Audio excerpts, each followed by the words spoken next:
हम एक पंथी से बोलो के आबो एक गीत था जिस समय लॉकडाउन लगे रही से दिल्ली ला बॉम्बे ला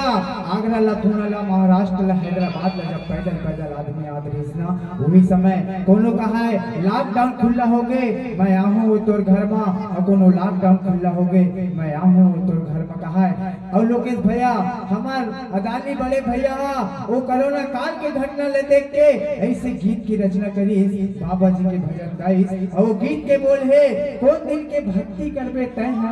सत मत चलबे कौन दिन में भक्ति करबे और कौन दिन बनता है सत मत चलबे और जिंदगी के दिन हंसी रावत है पानी में कोई नहीं है सेवा करैया नहीं है आओ एक सुपर हिट कंठी सॉन्ग सुनबो जेला YouTube के माध्यम से सुन सकता कौन दिन में भक्ति करबे बाबा और कौन दिन में सत मत चलबे गुरु भापक्ष के कलाकार तत्काल